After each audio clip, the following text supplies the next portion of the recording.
personas en mis redes sociales, siempre con un abrazo, sin importar cuál es su ideología, sin importar cuál es su color político.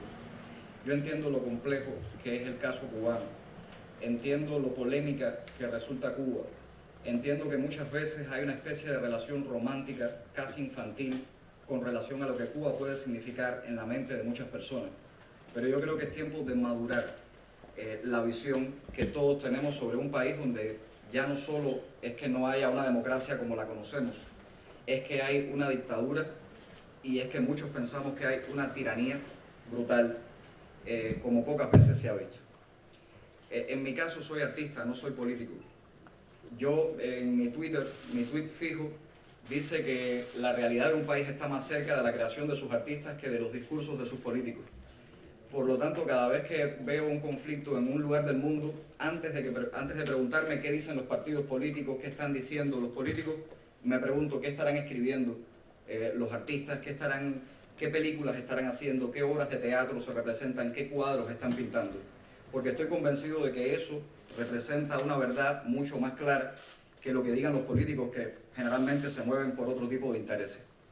Por lo tanto, yo creo que la relación con Cuba, la relación personal que cada uno tenga con Cuba, tiene que madurar.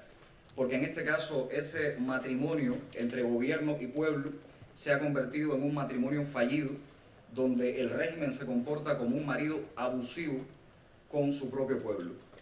Al principio de la revolución había una frase dicha por el propio Fidel Castro que era: la revolución no se convertirá en Saturno, no va a devorar a sus hijos. Lamentablemente no fue así. La revolución no solo devoró a sus hijos, ahora mismo está devorando a sus nietos. Cuando yo tomé conciencia de la realidad de Cuba, gracias a leer a escritores como Reinaldo Arenas, Lezama Lima, Virgilio Piñera, entendí que desde mi voz tenía que denunciar lo que estaba pasando en Cuba. Y mis obras de teatro eran extremadamente críticas. Algunas personas sabias se acercaban a mí y me decían: no te pases, hay un límite, tu límite es el arte. Todo lo que tengas que decir, dilo a través de tu obra, pero no cruces esa línea. Sin embargo, yo me preguntaba cuántas veces le dijeron eso a Lorca, o cuántas veces le dijeron eso a Martí, que también era un excelente poeta. Hay veces que el arte no es suficiente. Por lo tanto, en los últimos tiempos, además de mis obras y además de ser muy crítico con la realidad, en mis obras necesitaba actuar como ciudadano, no solo como artista. Fue por eso que el día 27 de noviembre, en un baño de un teatro, estábamos teniendo funciones de mi último espectáculo, Hembra, y en el baño de ese teatro, cuando nos enteramos de que habían arremetido violentamente contra un grupo de artistas que estaban en huelga de hambre, el Movimiento San Isidro, y que arremetieron contra ellos con fuerza, con violencia, utilizando la COVID, utilizando a personal médico para agredirlos, entendimos que teníamos que hacer algo como ciudadanos, no solo como artistas. Por lo tanto, en el baño de ese teatro y luego en un ómnibus, decidimos que un grupo íbamos a aparecernos al día siguiente frente al Ministerio de Cultura a exigirle una respuesta al ministro. Eso fue el 27 de noviembre del año pasado, ahora se va a cumplir un año exacto. Llegamos en esa mañana alrededor de 20 artistas a pedirle al ministro que nos diera la cara y que nos explicara por qué habían agredido de esa forma a un grupo de artistas. No hubo respuesta, el ministro nunca apareció y llegamos a ser 500 personas frente a ese ministerio en horas de la noche, con pánico a que las brigadas de respuesta rápida y la seguridad del Estado que ya había rodeado la zona nos agredieran en cualquier momento. Creo que tendríamos que agradecerle a un actor como Jorge Perugurría y a un director de cine como Fernando Pérez que se aparecieran allí y de alguna manera nos salvaran esa noche. Por lo tanto, en la noche del 27 de noviembre, un grupo de artistas pudimos entrar y comenzar lo que parecía ser un diálogo con el gobierno para lograr libertad de expresión, libertad de creación y determinados derechos ciudadanos que considerábamos que estaban siendo violados en Cuba. Ese aparente diálogo se rompió bruscamente el día 27 de enero, cuando el propio ministro de Cultura salió del ministerio en plena calle a arrebatarle un teléfono a un periodista independiente, y en ese lugar golpearon a una veintena de jóvenes que estaban manifestándose de forma pacífica, los metieron a la fuerza en un ómnibus y se los llevaron a la cárcel. Yo estaba allí cerca, a una cuadra, la policía no me dejaba entrar al lugar, a pesar de que tenía una cita con el viceministro de Cultura, justamente para seguir negociando las condiciones de ese diálogo. O sea, no me dejaron entrar, pero si me lo hubiesen permitido, yo también habría sido golpeado y también habría sido conducido en ese ómnibus hasta una cárcel. El día 11 de julio fue un estallido social. Casi todos los cubanos sabíamos que eso iba a ocurrir. Era predecible, pero también era inevitable. Fue un estallido social como quizás nunca lo habíamos tenido en la historia de Cuba, ni siquiera en los años 30, cuando una de las peores dictaduras, la dictadura de Machado. En varias ciudades de Cuba se levantaron decenas de miles de cubanos, no solo a pedir comida, no solo a pedir medicamentos, también estaban pidiendo libertad.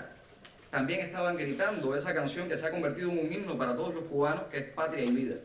Y hubo personas ese día que fueron golpeadas simplemente por cantar una canción como Patria y Vida en las calles. Ese día también un grupo de artistas pensamos que teníamos que estar al lado del pueblo, defendiendo la posición del pueblo, que era exigir un cambio democrático. Salimos un grupo de artistas, nos paramos frente al ICRT, que en ese momento era el Instituto Cubano de Radio y Televisión, cuando una turba nos rodeó, porque solamente estábamos exigiendo 15 minutos, solamente pedíamos que las cámaras salieran y nos dieran 15 minutos de derecho a réplica para decir nuestra versión de lo que ocurría y para evitar el desastre de una represión o un enfrentamiento violento entre cubanos. No solo nos negaron los 15 minutos, nunca salió una sola cámara de aquel instituto de radio y televisión, sino que además comenzaron a agredirnos verbalmente. Nosotros nos sentamos en el piso en señal de paz, que no queríamos enfrentamiento violento, y desde el suelo nos agarraron con fuerza y nos lanzaron a un camión de basura, a un camión de escombro, a un camión que se utiliza normalmente en La Habana para trasladar basura. Alrededor de 5 o 6 jóvenes en ese camión fuimos conducidos sin poder levantar la cabeza, o sea, sin poder fijarnos cuál era la trayectoria del camión, hasta una cárcel que todos en Cuba conocen como Vivac, aunque es un nombre que viene de la dictadura de Batista, el dictador anterior. El año que viene es muy triste que Cuba va a cumplir 70 años sin democracia. Desde el golpe de Estado del dictador Batista, estamos viviendo sin democracia.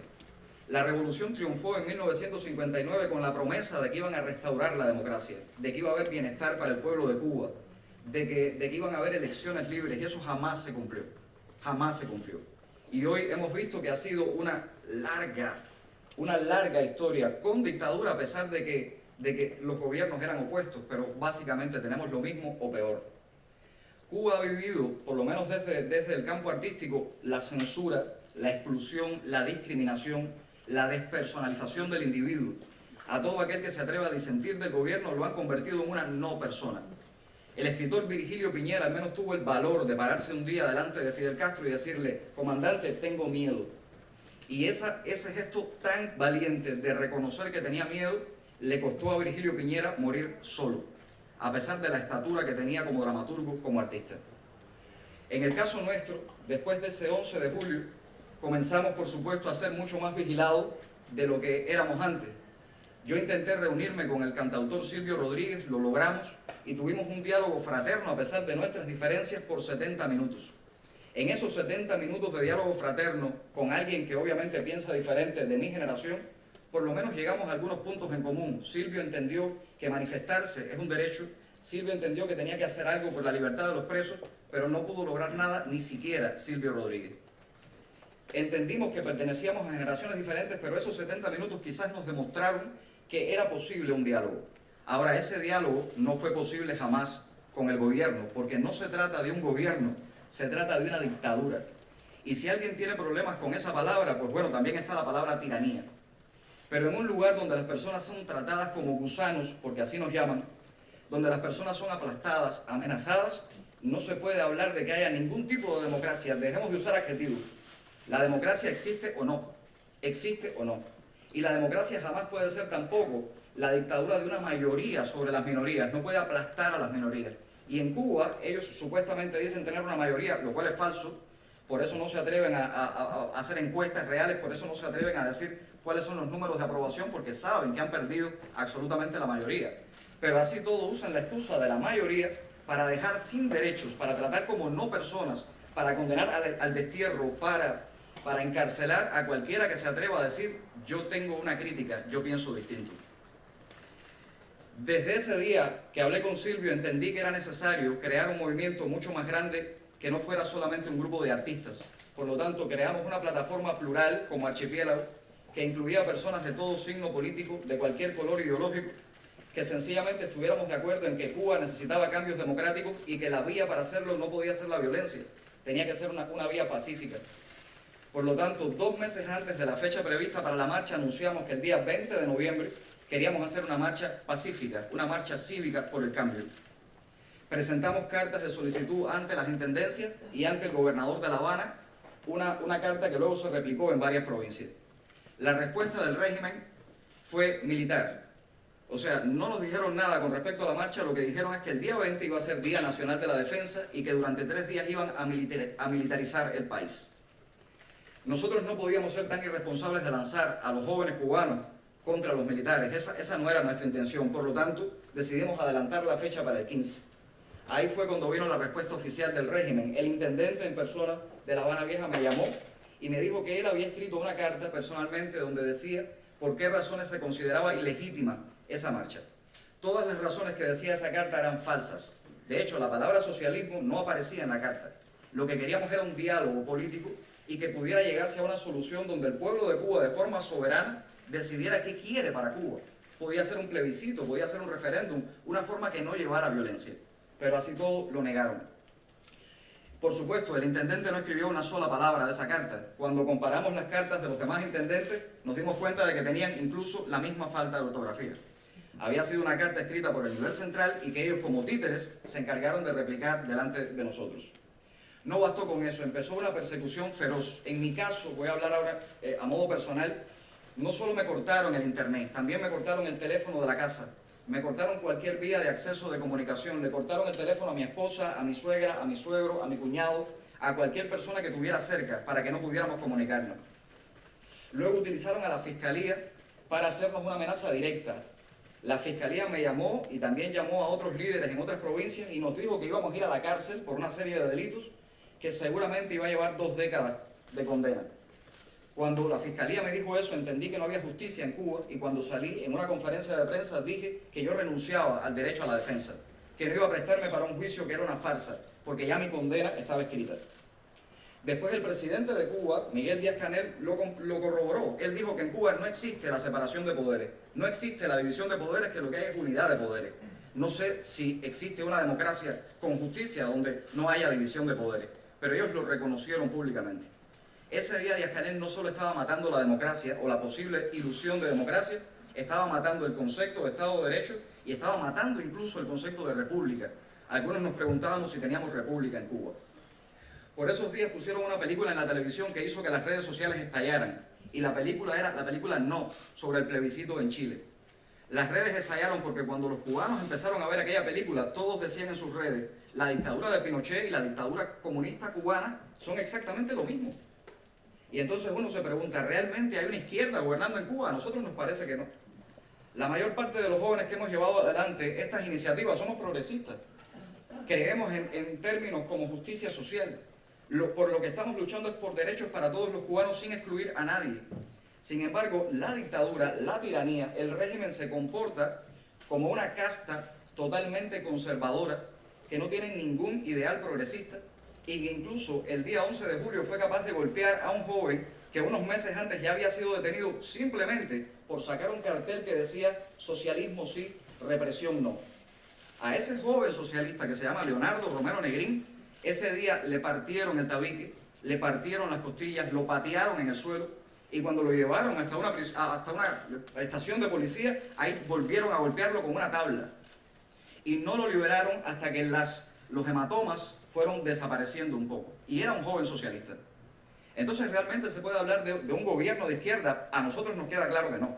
Es una casta que está en el poder, que dentro de Cuba tiene un capitalismo monopolista de Estado, que es feroz. A ningún cubano se le ocurre que una empresa como Etexa o como Acopio o como Cupé son propiedad de todo el pueblo, para nada. Son empresas que no tienen transparencia en sus finanzas, que no sabemos qué hacen con el dinero, no sabemos cómo se invierte. Es un gobierno que en medio de la pandemia gastó mucho más en hoteles que en hospitales. Es un gobierno que utilizó los 5 candidatos vacunales como una especie de arma política, no como un gesto de verdad interesado por la salud del pueblo, sino como arma política. Volvieron a concentrar toda la fuerza en esos 5 candidatos vacunales para levantar la bandera de que Cuba era una potencia médica y en realidad no había una sola pastilla ni para calmar el dolor de cabeza. Los hipertensos no podían calmarse la presión porque no había absolutamente ningún medicamento en Cuba. Incluso nos quedamos sin oxígeno.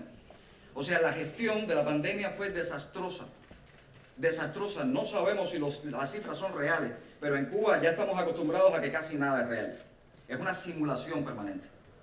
Es una mascarada lo que hay en Cuba. En los últimos tiempos hemos vivido de todo. Después de la fiscalía, después de la amenaza de la fiscalía, al día siguiente mi casa amaneció con palomas decapitadas. Habían decapitado 2 palomas que de hecho mi esposa dice que lo que hemos vivido se llama el asesinato de las palomas. Y a veces también piensa en esto que hemos decidido como el vuelo de las palomas. Hemos decidido volar porque si nos quedamos en Cuba nos decapitan. Nos hemos visto ella y yo reflejados en esas 2 palomas que decapitaron frente a la puerta de mi casa, que tenía la apariencia de un acto de brujería o de santería. Los que saben de santería, yo respeto mucho todas las religiones, los que saben de santería me dijeron que eso no tenía nada que ver con religión. Era algo orquestado por la seguridad del Estado para atemorizarnos. Mi casa ha estado vigilada permanentemente por agentes que me cuidaban los pasos, que no me dejaban salir, que cuando tenía que ir a buscar comida en las cercanías de mi casa iban conmigo, uno delante, otro detrás, otro en el frente.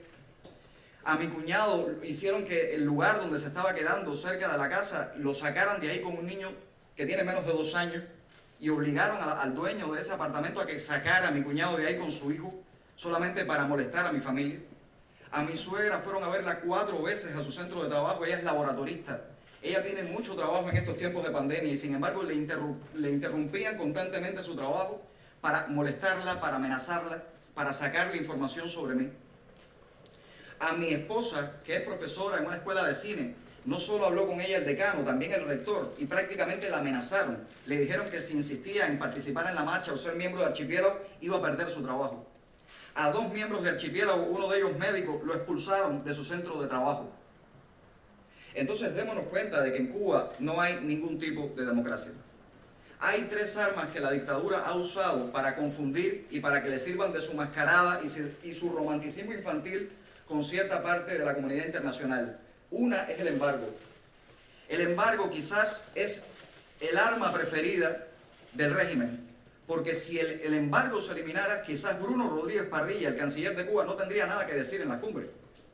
A veces yo pienso que el embargo es la excusa perfecta que necesita el régimen y que están desesperados por no perderla, porque si la pierden se quedan sin argumentos, se quedan sin excusas. Y a veces también creo que Estados Unidos es el principal aliado de la dictadura porque le manda toneladas de excusas gracias a este embargo económico. La segunda arma que usa el régimen es el mercado de la solidaridad, que es un mercado, por supuesto, bastante lujoso para el régimen y muy doloroso para aquellos cooperantes, para los médicos, para los artistas, para los deportistas que hacen estas misiones, donde el Estado los despoja de prácticamente casi todo su salario, los hace vivir con una miseria y se toma el resto del dinero y al mismo tiempo usa esas misiones solidarias como un acto político para ganar determinados favores y luego usarlos como chantaje y como estrategia política en su campaña internacional. Estas personas son víctimas porque dentro de Cuba ganan muchísimo menos y estarían dispuestos, sí, estarían dispuestos a ganar una miseria en cualquier otro lugar porque al menos pueden llevarle un televisor, pantalla plana a sus hijos que se lo están pidiendo.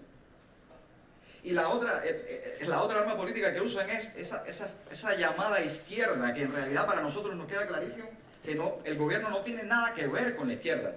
No tienen nada de progresistas, no tienen nada que tenga que ver con las causas de la izquierda contemporánea. Son una casta casi feudal, todos se comportan como burgueses. Es una caricatura de 1984 y de Rebelión en la Granja. Son cerdos que ahora caminan en 2 patas y con sus guayaberas blancas, sus casas con piscina y sus autos de lujo, viven mucho mejor que el resto de la población, mientras al resto de la población todo el tiempo le exigen 2 cosas, sacrificio y silencio. Yo me cansé de hacer silencio. La razón por la que tuve que salir de Cuba es porque si me quedaba allí, probablemente no me iban a llevar a prisión. Ellos no querían convertirme en un símbolo. Si me condenaban, me convertían en un símbolo. Si me mataban, me convertían en un símbolo. Ellos necesitaban silenciarme, anularme como persona, bloquearme mentalmente, atacarme psicológicamente, que me desestabilizara. Y casi lo logran. Es decir, en los últimos tiempos yo, si he dormido 2 horas diarias, es mucho, porque es demasiado el acoso. Cuando decidimos insistir en marchar, yo tenía una responsabilidad con la gente. No quería lanzarnos a eso que nos estaban preparando, porque todos los días en las redes sociales aparecían fotos de los simpatizantes del régimen con palos, con clavos en la punta, y decían, con este palo vamos a golpear a los gusanos, si se atreven a marchar. Sabíamos que el régimen probablemente no usara a la policía, o los iba a vestir de civiles. Querían aparentar que era el pueblo enfrentando al propio pueblo. Díaz-Canel lanzó una orden de combate el 11 de julio, el acto más irresponsable que se ha visto en los últimos tiempos en la política probablemente latinoamericana, que el presidente de un país le diga a una parte del pueblo, masacren a la otra. ¿Cómo se puede defender a un régimen que hace eso? Ese día, cubanos contra cubanos se lanzaron piedras, se dieron palos y sin embargo una sola parte de esos cubanos está en la cárcel. Más de 500 personas, más de 600 personas están en la cárcel, mientras la otra parte que también dio palos, que también lanzó piedras, que también provocó heridas, que mataron a un ciudadano cubano, esa parte salió ilesa, salió en la televisión siendo elogiada. Esa es la parte buena, esa es la parte revolucionaria, aunque ya de revolucionarios no tienen nada. Cuando yo decidí marchar en solitario el día 14, precisamente para asumir esa carga, esa responsabilidad y ofrecerles a los cubanos alternativas para que no fueran directo al matadero, para que no fueran directo a la guillotina, sino que encontraran formas creativas para manifestarse, no me permitieron salir de mi casa. Mi casa amaneció rodeada de las 5 de la mañana con alrededor de 200 personas que ninguno era de mi barrio, salvo el presidente del CDR. Todos los demás habían sido llevados hasta allí en ómnibus y en automóviles para que pareciera que el pueblo donde yo vivo, La Coronela, estaba reprimiéndome. Es falso. Yo reconocí caras ese día que también había visto el día 11 de julio frente al ICRT, las mismas caras. Y fue desde las 5 de la mañana hasta horas de la madrugada sin parar gritándome ofensas, gritándome terrorista, gritándome mercenario. Yo nunca he aceptado un centavo de ninguna parte por pensar como pienso. De hecho, el régimen no ha tenido cómo probar que me han pagado un centavo y usa las recargas de mi teléfono, recargas que mis amigos que viven fuera me han puesto en el teléfono, porque es imposible que un cubano con su bolsillo se pague lo que cuesta el internet en Cuba, y han utilizado esas recargas de amigos como una prueba de mi mercenarismo. Es absurdo. Yo no sé a cuántos años me iban a condenar, pero creo, y estoy prácticamente seguro de que la estrategia del régimen era mantenerme preso en mi casa, sin internet, sin acceso a teléfono, sin visitas de amigos, totalmente incomunicado y silenciarme. Y lo único que tengo es mi voz. Yo no me podía quedar callado. Alguien tiene que decir lo que pasa en Cuba. Por esa razón decidí salir de Cuba y venir a España. No he pedido asilo, como ya deben saber. Mi intención es volver a Cuba, pero yo no quiero hacer las cosas con rabia. El día 14 de noviembre pude llamar en unos minutos en que utilicé otra línea que ellos no conocían, y pude llamar al cardenal de La Habana y le dije, mire, perdóneme, si puede rece por mí porque en este momento siento mucha rabia y tengo temor de convertirme en un monstruo. Si yo me quedaba en Cuba con todo ese dolor, con toda esa rabia, me iba a convertir en lo mismo que critico. Yo necesitaba curarme esa rabia para volver a sopesar las cosas, a pensar otra vez, a volver a mi centro, a buscar el equilibrio, que es lo que siempre me ha interesado, a no dejar jamás de ser pluralista y tolerante, y entonces volver a retomar la lucha cuando en primer lugar sane mis heridas y cuando mi vida y la de mi esposa no corran peligro en Cuba. Por esa razón estoy aquí. A pesar de todos los ataques que podían venir, de todas las incomprensiones, yo sentí que lo que no podía jamás era quedarme callado, porque si lo único que tengo es mi voz y me la quitan, ellos ganan. No podía quedarme callado y por eso estoy aquí. Al final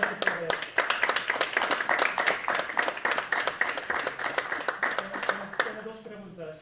Por un lado, se puede decir que el gobierno cubano ha logrado su objetivo. Usted se ha ido de su casa, usted ya no está un gusano que molesta ahí en La Habana. Y por otro lado, ¿cómo usted ha podido salir de su país cuando estaba rodeado su casa por agentes y todo era tan complicado? ¿Le han dejado ir? ¿O cómo fue esto? Hay cosas que nunca sabré. Los cubanos siempre creemos que el poder en Cuba es totalitario. Ellos tienen absoluto control sobre todo. Obviamente, si hubieran querido, me hubieran impedido salir de Cuba. La razón por la que me dejaron salir es porque pensaban que tenían una victoria con eso. Estoy seguro de que destaparon sus botellas de whisky y brindaron. Ya salimos de Junior. Pero cometen un error grave y es pensar que el problema que tiene Cuba se llama Junior García. El problema que tiene Cuba se llama dictadura, falta de democracia, falta de libertad, y eso es algo que incluye a toda la sociedad cubana, a todo el pueblo de Cuba. O sea, ellos podrán haber celebrado y brindado con whisky porque salieron de un individuo, pero es que no se trata de un individuo. En Cuba siguen personas presas, siguen personas ahora sin derechos y son personas que van a seguir luchando por las mismas cosas que yo estaba luchando. No se trata de mí. No es un problema de mesianismo, de que sea un mesías, o de que sea un caudillo, o de que sea el líder que todo el mundo espera. Yo no soy de bronce, no soy de mármol, no estoy montado en un caballo blanco. Soy una persona con miedos, con temores, con preocupaciones, con responsabilidades. Hola, soy Wendy Lascano, periodista del Diario de Cuba, y le quiero preguntar cómo fueron los días 14 y 15, porque yo imagino que con toda esta situación de que estaba rodeado, ¿cómo pudo organizar su viaje a España? ¿Cómo fue eso? Yo estaba prácticamente convencido de que me iban a detener. Y por eso, un día antes, o sea, 2 días antes de la marcha en solitario, había solicitado en la Embajada de España en La Habana, había solicitado visa. Pero realmente lo que pensé es que iba a ser detenido y luego, al tener el visado, podría negociar en un futuro mi salida de la prisión. El día 14 me convencí de que no iban a detenerme. Es decir, cuando llegó la madrugada, después de un día intenso, con 200 personas gritándome horrores, amenazando con apedrear mi casa, delante de mi puerta sin dejarme salir, yo dije, ellos no quieren llevarme preso porque me convierten en un símbolo. Ellos quieren anularme como individuo, destruirme como persona. Por lo tanto, no les puedo dar el gusto. Y fue por eso que cuando supe que finalmente me habían dado el visado, gracias a algunos amigos que no puedo revelar su nombre, porque fueron los mismos que gestionaron el lugar donde me estoy quedando ahora aquí, esos amigos se movieron, lograron sacarme de mi casa, llevarme a un lugar seguro y luego llevarme hasta el aeropuerto, lo cual es algo que tendré que contar en un futuro digno de una película, todo el tema de la fuga, pero no quiero concentrarme en eso ahora porque no es lo más importante. Lo más importante no es cómo logré salir de Cuba, sino por qué tuve que salir de Cuba. Mónica. Sí. Un abrazo, Mónica. Un abrazo para ti, gracias por el tiempo. Quería preguntarte una pregunta que me parece que se está haciendo mucha gente, que es, si llamaste al cardenal el día 14, ¿por qué no pudiste llamar a alguien de Archipiélago y avisar de tu decisión? Sí, bueno, a ver, el día 14, yo todavía a esa hora, cuando llamé al cardenal, no había decidido nada. Llamé al cardenal alrededor de las 9 de la noche con una línea que no había podido utilizar y que solamente me sirvió para esa llamada. Inmediatamente después estuvo cortada la línea. O sea, yo a esa hora todavía, a las 9 de la noche, no había decidido nada. Tenía como 5 o 6 personas todavía delante de mi puerta. Yo estaba esa noche, ya sabía que probablemente no iba a poder salir de mi casa en mucho tiempo. Fue en horas de la madrugada cuando pude salir. Ya no quedaban personas delante de mi puerta, sí había una patrulla en la esquina. Curiosamente esa patrulla no me detuvo. Hay cosas que no sé, hay cosas, tú sabes, tú vienes de Cuba y sabes cómo funcionan las cosas, hay cosas que quizás nunca sepamos, pero yo creo que ellos ya sabían de mi viaje y dijeron, dejémoslo ir. Ahora, hay un detalle importante, y es que yo todo el tiempo sí pensé que ellos me iban a ver antes de que yo me fuera. De hecho, pensé que iba a ocurrir en el aeropuerto. Dije, quizás antes de montar al avión se aparezca la seguridad del Estado con alguna amenaza, con algún golpe, con alguna ofensa o con una risa sarcástica o con un signo de victoria, no lo sé. Nunca se aparecieron. Yo creo que ellos me querían dejar ir para celebrar su victoria con la seguridad de que llegando a España iba a pedir asilo y ya salían totalmente de Junior. Lo que pasa es que no les voy a dar ese gusto. Es decir, yo estoy pensando en volver y cuando esté preparado voy a volver. Junior, gracias. Soy Andrés Pil de NTN 24, Canal Internacional de Noticias RCN en Colombia. Tengo 2 cuestiones. La primera, ¿qué apoyo te está dando el gobierno español, si es que te está dando algún respaldo para tu permanencia aquí en España? Y la segunda, ¿qué sensación tienes en este momento? Que estás pudiendo decir, contar, poner en conocimiento del mundo todo lo que ha pasado contigo y con tu país, que tienes al frente a 20, 25 cámaras de la prensa internacional que te estamos transmitiendo en directo para prácticamente todo Iberoamérica. Eso que no habías podido hacer, ¿qué sensación te deja en este momento? Bueno, voy a responder un poco tu última pregunta. Yo creo que hay que dejar de mirar a un lado con el tema Cuba. Yo sé que Cuba es un tema incómodo, a veces es una piedra en el zapato que causa demasiados inconvenientes y que a veces resulta cómodo hacer silencio, mirar a otro lado, hablar de Venezuela, que es un caso quizás más fácil de manejar a nivel político, pero Cuba siempre representa un problema nostálgico, un problema romántico para cierta y determinada cantidad de personas, y muchos políticos y también muchos periodistas se cuidan, porque saben que con Cuba es un poco más compleja la cosa. Hay que romper ya esa visión inmadura sobre el tema de Cuba y llamar a las cosas por su nombre. Si alguien apoya que un grupo de jóvenes en Cuba no tenga derecho ni siquiera a expresar en una calle sus ideas de manera pacífica, ¿qué es lo que estamos defendiendo en Cuba? ¿Qué es lo que se está defendiendo cuando alguien defiende un gobierno de burócratas que todos viven como burgueses, que explotan al pueblo con empresas que se comportan como las peores empresas capitalistas del mundo, que son capaces de explotar a sus obreros como muy pocas personas en el mundo, que no les importa para nada el progreso, que no les importa para nada las causas realmente justas que hay que defender en este momento en el mundo, que son unos conservadores de manual, que aplastan a sus jóvenes, que los silencian, que los vigilan, que decapitan palomas frente a su puerta, que no los dejan salir, como por ejemplo a Carolina Barrero, que lleva más de 200 días sin poder salir de su casa, una mujer. Es un gobierno machista, que sobre todo se ensaña con las mujeres, que sobre todo con aquellas mujeres opositoras ha sido más duro que con nosotros, con Luis Manuel, conmigo, con Michael Osorbu. Han sido peor con las activistas, con Yoani Sánchez. ¿Qué cantidad de tiempo llevan haciéndole la vida imposible a alguien como Yoani Sánchez? Alguien que simplemente usa su voz y sus ideas y el periodismo como profesión. Entonces hay que romper ya todas esas ideas absolutamente inmaduras con respecto a Cuba y mirarla de frente y llamar las cosas por su nombre, dejarse de hipocresías políticas, de hemiplegia moral. Hay que entender que realmente en Cuba hay algo indefendible, es un gobierno que incluso se niega a conversar con su propia izquierda, con la izquierda crítica, ni siquiera con ellos quieren conversar. Se trata de anularlos a todos. Y es un gobierno que estoy convencido y se los digo hoy, si hicieran encuestas, ya perdió la mayoría y por eso están en pánico. La mayoría del pueblo de Cuba, que no salió el día 15 por miedo, esa mayoría ya no apoya al régimen. Y si alguno cree, volviendo un poco a la pregunta suya, que fue una victoria del régimen que el 15 no hubiera marcha, no. Ellos llamaron a la marcha fallida. Hubiera sido fallida si la hubiesen permitido y solamente 4 o 5 gatos se hubiesen manifestado en algún lugar. El problema es que no la permitieron. El problema es que estuvieron asediando, agrediendo, amenazando a todos los líderes de esa marcha. El problema es que la gente tenía pánico de salir a las calles. El problema es que las calles estaban llenas de militares y el problema es que esos militares estaban vestidos de civil y la imagen que iba a dar al mundo es que el pueblo de Cuba se enfrentó al pueblo de Cuba, como si eso fuera algo bueno.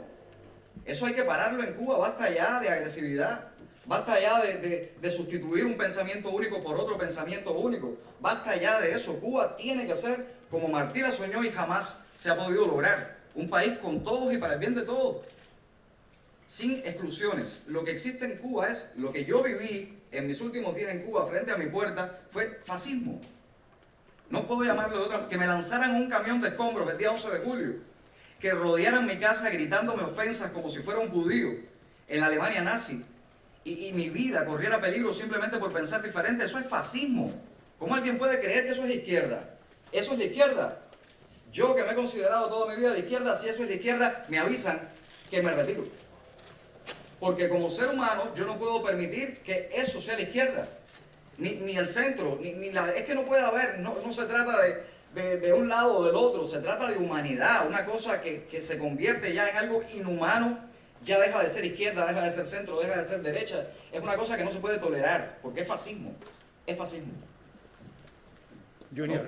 No sé si contesté tu pregunta. Junior. El apoyo del gobierno español, el respaldo del gobierno español. Realmente todavía no hemos podido, cuando llegué al aeropuerto realmente fui directo al lugar donde me estoy quedando, que muy generosamente me han ayudado, por lo menos me van a ayudar por 2 semanas en ese lugar, y no puedo revelar quiénes son los que me están ayudando porque hay miembros en Cuba que podrían correr peligro si se enteran. O sea, por el momento debo ser discreto con eso, pero cuando llegué al aeropuerto no vi a nadie del gobierno español, aunque les agradezco, por supuesto, que me hubiesen dado el visado, porque de lo contrario no sé lo que estaría pasando conmigo y con mi esposa en este momento. Junior, usted cree que en algún momento pueda terminarse la dictadura en Cuba? Y si es así, ¿cómo?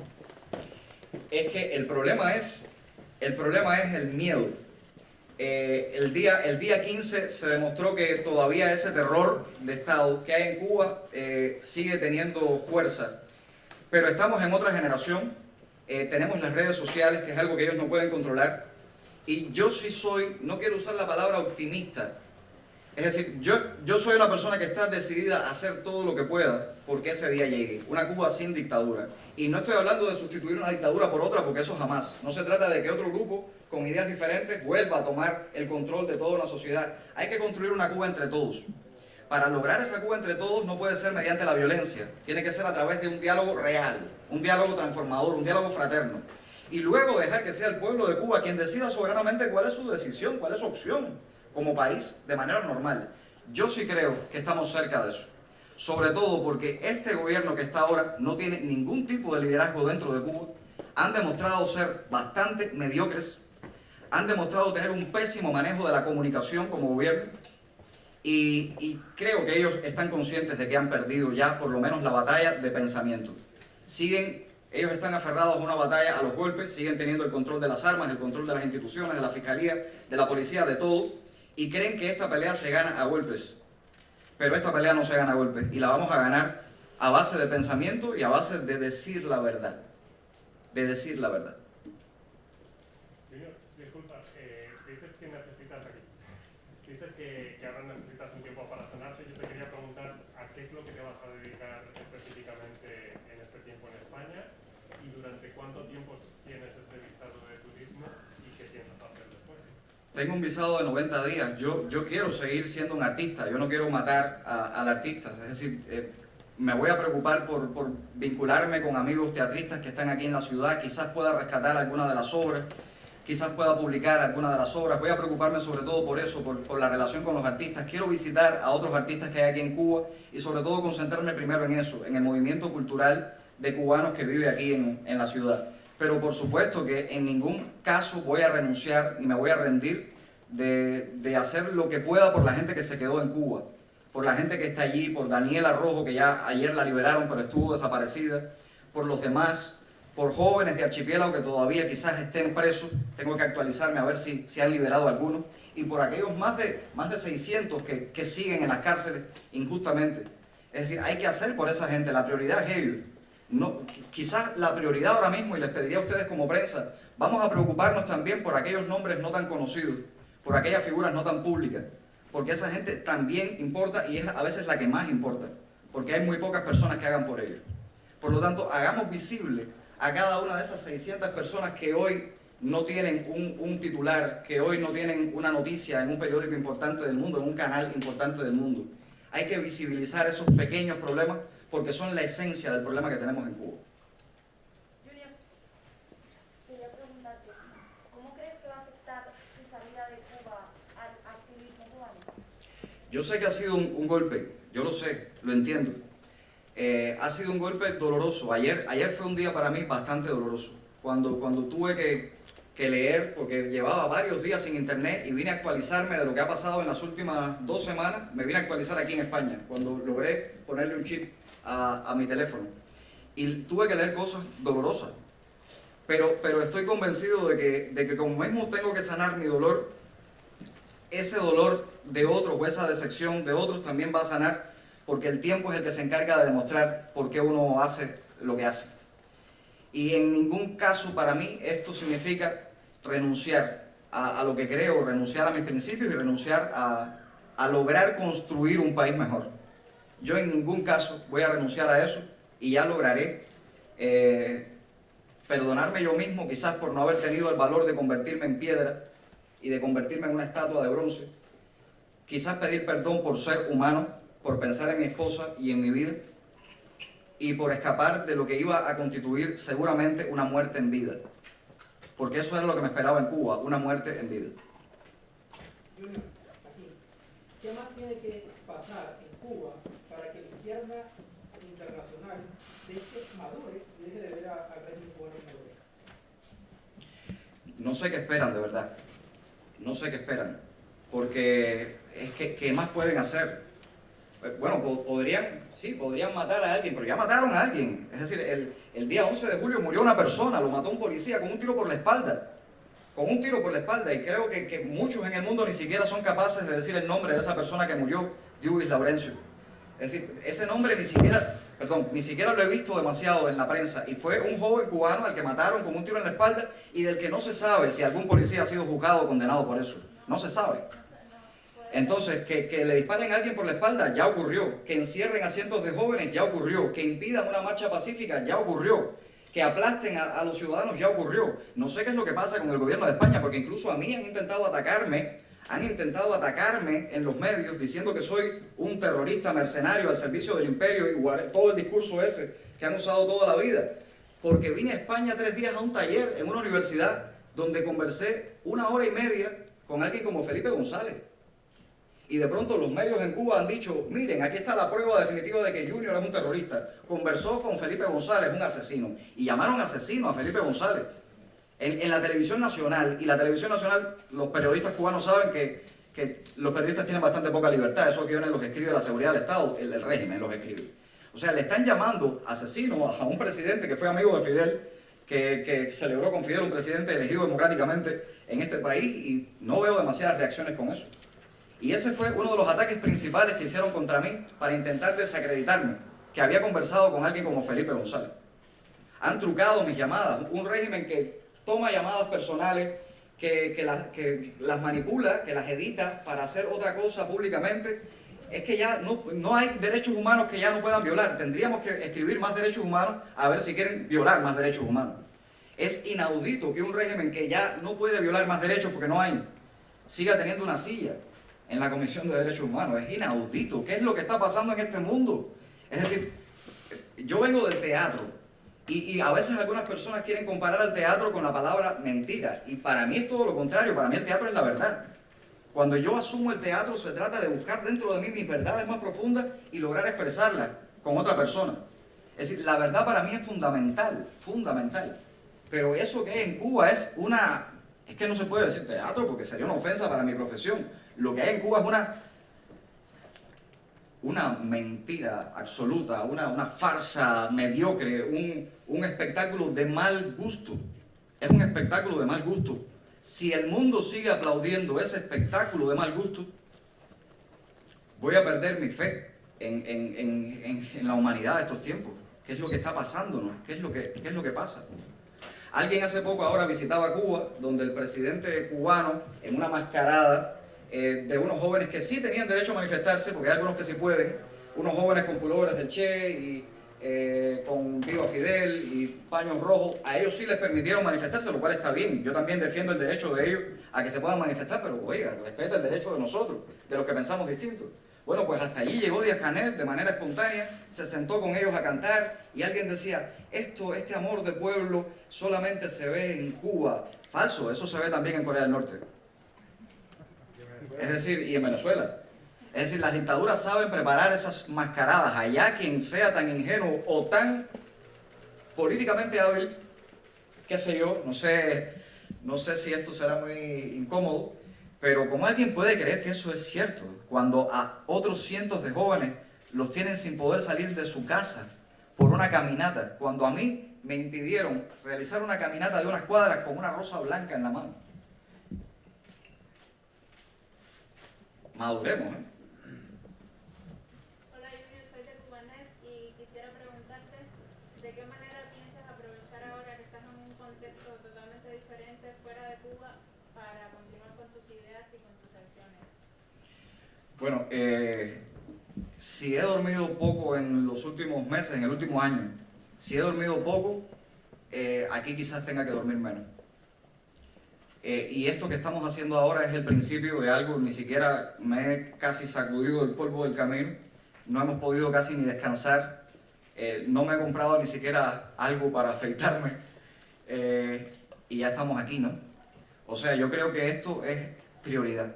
Hablar de Cuba, hacer que el mundo entienda qué es lo que está pasando en Cuba y sacudir a la gente de esa hipocresía y de esa inmadurez, yo creo que es necesario, sin forzar a nadie, no estamos forzando a nadie, simplemente estamos diciendo, ahí están los hechos, mírelos sin hipocresía, sin intereses electorales o lo que sea, mírelos y valórelos. Si usted apoya eso, ¿cómo alguien en su país puede confiar en usted, puede votar por usted, puede creer en usted? Yo sé que algunos no quieren usar la palabra dictadura porque es incómodo y entonces dicen, bueno, en Cuba no hay democracia, ¿y qué más? No, en Cuba no hay libertad de expresión, en Cuba se violan los derechos humanos. Entonces, ¿cómo se llama eso? ¿Cómo se llama eso? No hay ningún temor en decir la palabra, existe, está en el diccionario, se llama dictadura. Se llama dictadura. No ocultemos el significado de las palabras.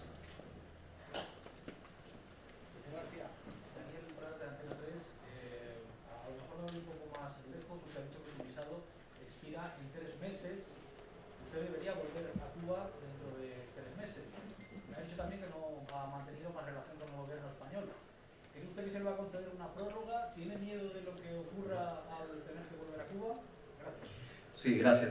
En Cuba me hicieron preguntas similares antes de salir con respecto al futuro, ¿no? Y yo en Cuba decía, realmente no puedo encender la luz larga. Estoy manejando con la luz corta desde hace mucho tiempo. No veo más allá de 3 o 4 días porque mi vida puede desaparecer o anularse en 3 o 4 días. Es como he vivido el último año, de esa manera. Por lo tanto, ahora mismo no puedo tener ni la más remota idea de qué va a pasar dentro de 3 meses. Estoy pensando en lo que tengo que hacer ahora, en la misión urgente que tengo, y mientras tenga fuerzas lo haré. Ya habrá tiempo para pensar, pero obviamente yo sí defiendo mi decisión de que en algún momento tengo que regresar a mi país, porque en ese país nací, en ese país tengo a mi hijo, en ese país tengo a mi madre, y en ese país yo tengo que conquistar mis derechos. Tengo que conquistarlos, porque si no lo hago, ¿qué clase de ciudadano soy? ¿Cómo podría llamarme patriota si dejara de importarme lo que pasa en el país donde nací, donde vive mi hijo y donde vive mi madre? Si no va a pedir asilo, ¿cuál es la función de tener un abogado aquí en España? Bueno, realmente no hemos podido conversar todavía. Sí, nos acabamos de conocer y por supuesto que tengo en Cuba yo no quería abogado, porque en Cuba obviamente no se respeta el derecho, no hay división de poderes. ¿Para qué me iba a servir un abogado en Cuba? Pero supongo que llegué a un país libre, ¿no? Es decir, aquí creo que sí sirve de algo un abogado. Espero que sí, ¿no? Para entender mi estatus, para saber a qué tengo derecho, para saber qué es lo que puedo hacer y qué no, para manejarme de manera correcta, porque obviamente quiero hacer las cosas de la mejor manera posible. Entiendo por sus palabras que lo que quiere hacer es didáctica de lo que está ocurriendo en Cuba aquí con la clase política española, puesto que España es un país que puede tener bastante peso a nivel internacional también para poder presionar al régimen cubano. ¿Pretende tener contactos con partidos como Podemos o con otras formaciones políticas aquí en España en los próximos días? Yo estoy abierto a conversar con quien sea, es decir, lo que no puedo hacer en Cuba. En Cuba yo estaba abierto a conversar con quien fuera, es decir, podía. Yo no creo, hay en Miami una frase que ya está en la mente de muchos cubanos, que es: con las dictaduras no se dialoga. Y a veces se pone como ejemplo en lo que fue en Cuba la protesta de Baraguá. Pero en realidad la protesta de Baraguá, los que conocen de historia de Cuba, fue un diálogo. O sea, Martínez Campos y Antonio Maceo se sentaron en sus hamacas a hablar. No llegaron a un acuerdo y por supuesto se llevó a la guerra otra vez, se llevó al enfrentamiento otra vez. Pero yo creo que hay que hablar con todo el mundo. Porque si no hablamos, ¿qué es lo que nos queda? Pedirnos la cabeza. Yo no apuesto por eso. Yo no quiero la cabeza de nadie. Yo no quiero que se derrame una sola gota de sangre de ningún cubano, piense como piense, ni de los comunistas ni de los anticomunistas. Hay que conversar, hay que llegar a consenso, y por supuesto aquí estoy abierto a conversar con quien sea, con cualquier persona. No solo político, con cualquier persona. Quería preguntarle sobre las declaraciones que hizo un miembro de la inteligencia, Carlos Leonardo, asegurando que usted tenía contactos en la embajada y había realizado talleres paramilitares en España. ¿Qué hay de cierto en esas declaraciones? Bueno, ese señor es médico y ese señor vino a ese evento, que fue un evento de cubanos diversos. Ninguno de los cubanos que vinimos a ese evento fue en una universidad, ninguno era militar. Éramos cubanos diversos, influencers de las redes sociales, cuentapropistas, un médico, varios artistas. Éramos un grupo muy diverso que vino a hablar sobre Cuba y vino a entender en Cuba si sucediese una transición, cómo hacerlo de manera que no haya enfrentamiento, que no haya represión desde determinadas fuerzas, ¿no?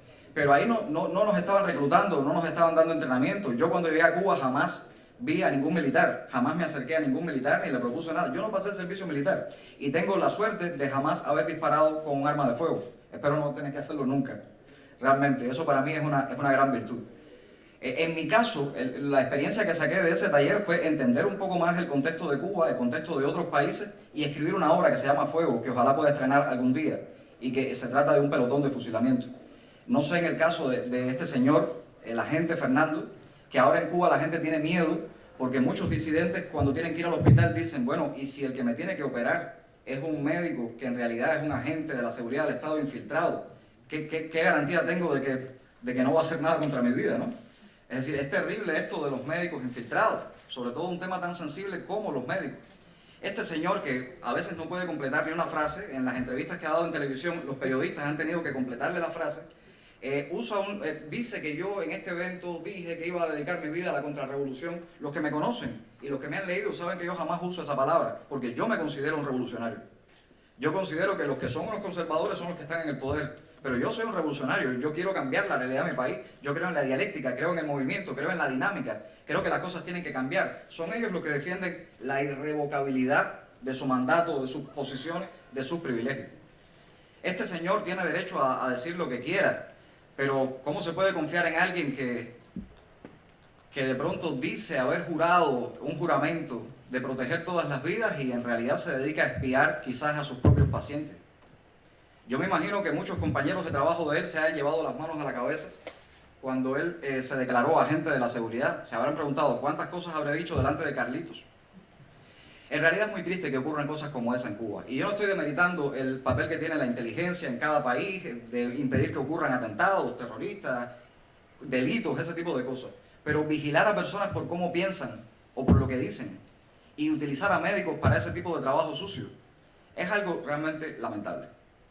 Por lo tanto, ¿niega cualquier también contacto con Estados Unidos? No, a ver, es que curiosamente yo me había encontrado antes de Archipiélago, mucho antes de Archipiélago, 2 veces con el embajador de los Estados Unidos en Cuba.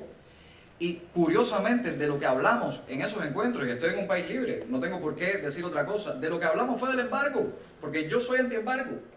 Es decir, yo creo que las sanciones no solo afectan a la familia cubana, al cubano de a pie, son además la excusa perfecta del régimen para justificar todo lo malo que ocurre en Cuba, y además son una estrategia política para ganarse la solidaridad de un mundo que sigue creyendo en aquello del David contra el Goliat, cuando en realidad dentro de casa el que se convierte en Goliat es el régimen y aplasta a cualquier ciudadano que intente comportarse como David. Entonces, curiosamente esos encuentros fueron para hablar del embargo. Y cuando el embajador me dijo, bueno, ¿y en qué te puedo ayudar? Le dije, si usted me facilita llegar al Congreso de los Estados Unidos para decir allí lo mismo que he hablado con usted, se lo agradecería. Entonces, ¿de qué habla el régimen? O sea, ¿por qué no hablan de eso? Es decir, si espiaron bien y si lograron, más allá de hacer fotos, grabar la conversación, ojalá que la pongan completa. O que hable el señor Timothy Zúñiga Brown, que tiene libertad para decirlo, que diga todo lo que se habló en esos encuentros.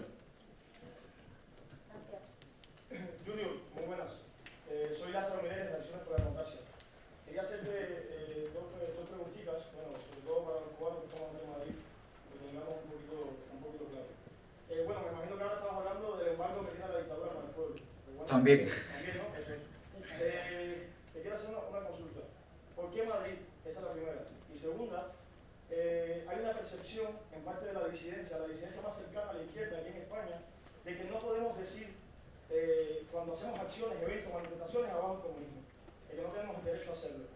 ¿Qué puede esperar la disidencia cubana en España de Junior García ahora que estás aquí con nosotros? Bueno, que sepa que no soy comunista, en primerísimo lugar.